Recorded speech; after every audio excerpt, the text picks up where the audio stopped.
Assalamualaikum warahmatullahi wabarakatuh. Perkenalkan, nama saya Daniela Latifah Rizky. Pada kesempatan kali ini, saya akan mempresentasikan usulan penelitian saya yang berjudul Strategi Pengembangan Wisata Halal di Kampung Batik Laweyan, Surakarta. Presentasi ini terdiri dari 3 bab. Bab 1, latar belakang. Tujuan dari pengembangan wisata dalam Instruksi Presiden Republik Indonesia Nomor 9 Tahun 1969, khususnya pada bab 2 Pasal 3 yang menyebutkan usaha-usaha pengembangan pariwisata di Indonesia bersifat suatu pengembangan industri pariwisata dan bagian dari usaha pengembangan pembangunan kesejahteraan masyarakat dan negara.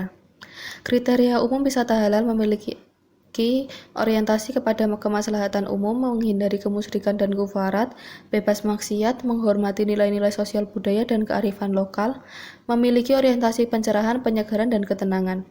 Salah satu tujuan wisata halal yang dapat dikunjungi di kota Surakarta adalah Kampung Laweyan. Laweyan adalah kecamatan yang terdapat pada barat kota Surakarta. Kecamatan ini terkenal karena sebagian besar penduduknya adalah produsen batik sejak dulu dan sampai sekarang. Terdapat 6 situs benda cagar budaya di kawasan Kampung Batik Laweyan, yaitu Langgar Laweyan, Langgar Merdeka, Langgar Makmur, Makam Ki Ageng Henis, bekas Pasar Laweyan, bekas Bandar Kabanaran. Lalu ada rumusan masalah. Yang pertama, potensi apa saja yang dapat dikembangkan pada Kampung Laweyan Surakarta. Yang kedua, bagaimana strategi pengembangan wisata halal di Kampung Laweyan Surakarta. Lalu ada batasan masalah. Yang pertama, penelitian dilakukan di Kampung Batik Laweyan Surakarta. Populasi dan sampel penelitian yaitu masyarakat dan wisatawan yang berada di tempat. Lalu yang ketiga, ada variabel penelitian didapat dari observasi, wawancara, dan rekomendasi penelitian terdahulu.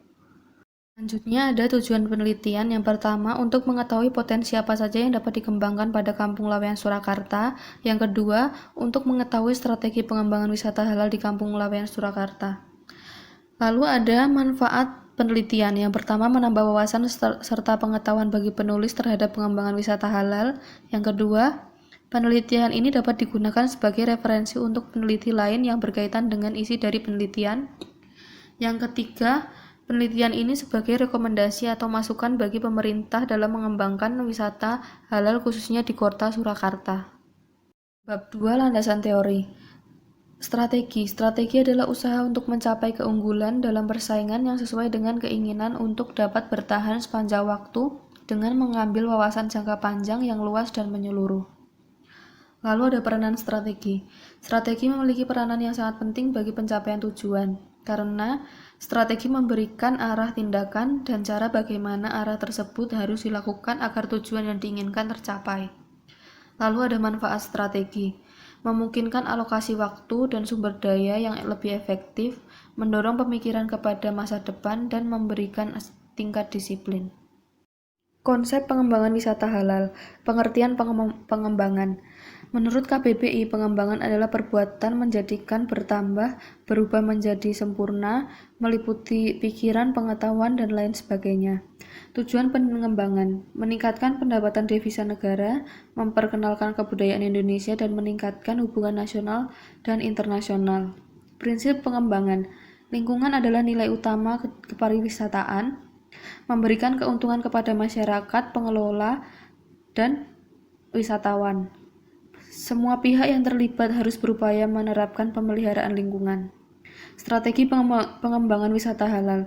Pengembangan wisata destinasi ramah keluarga, pengembangan layanan dan fasilitas ramah muslim, pengembangan kesadaran halal dan tersertifikasi halal dari MUI. Wisata halal menurut Ade Suherlan 2015.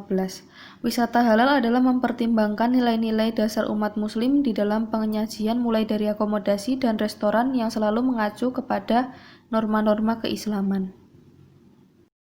Pada penelitian ini saya menggunakan indikator IMTI, Indonesia Muslim Travel Index.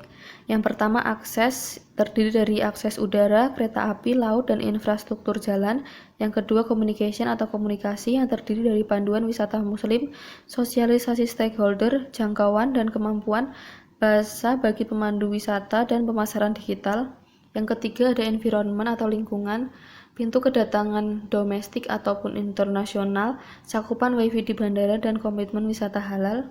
Yang keempat ada servis atau pelayanan yang terdiri dari restoran halal, masjid, bandara, hotel, dan atraksi. Dalam penelitian ini saya menggunakan SWOT analisis.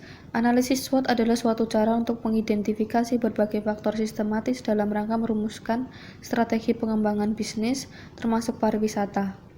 Strategi ini dilakukan berdasarkan faktor internal, strength dan weakness, dan faktor eksternal, opportunity dan threats.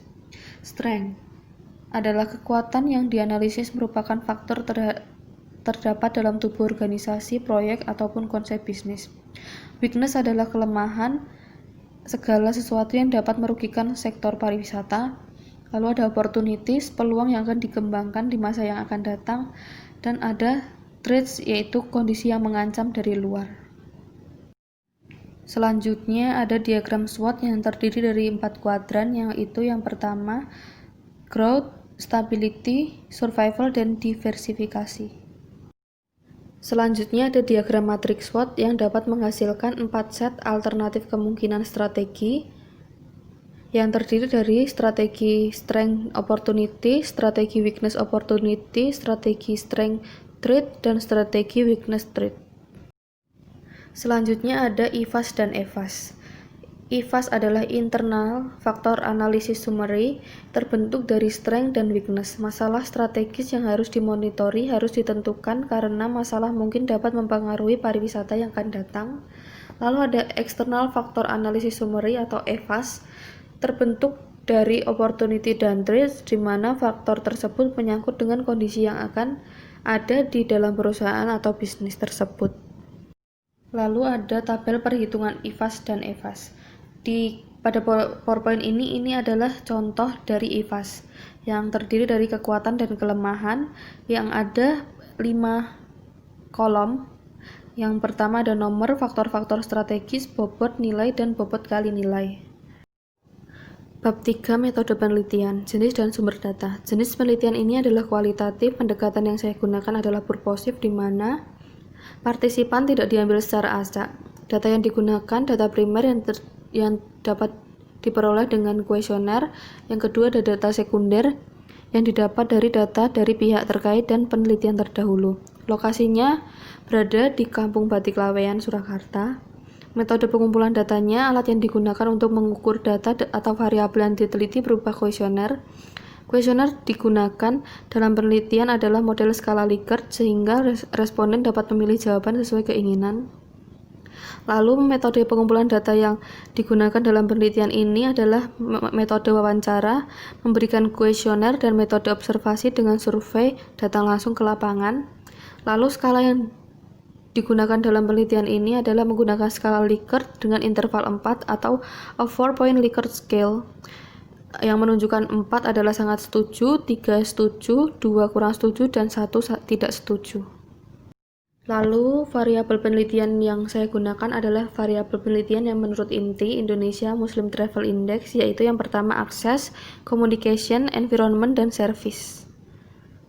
Berikut ini adalah flowchart penelitian. Yang pertama adalah menentukan judul, lalu mengidentifikasi masalah, selanjutnya dilanjutkan dengan studi lapangan dan studi literatur, lalu dilanjutkan dengan merumuskan masalah, dilanjutkan lagi untuk mendapatkan tujuan, lalu dilakukan pengumpulan data, selanjutnya melakukan analisis dan pembahasan, dan selanjutnya melanjutkan kesimpulan dan saran, dan selesai. Sekian presentasi yang dapat saya sampaikan. Saya ucapkan terima kasih. Wassalamualaikum warahmatullahi wabarakatuh.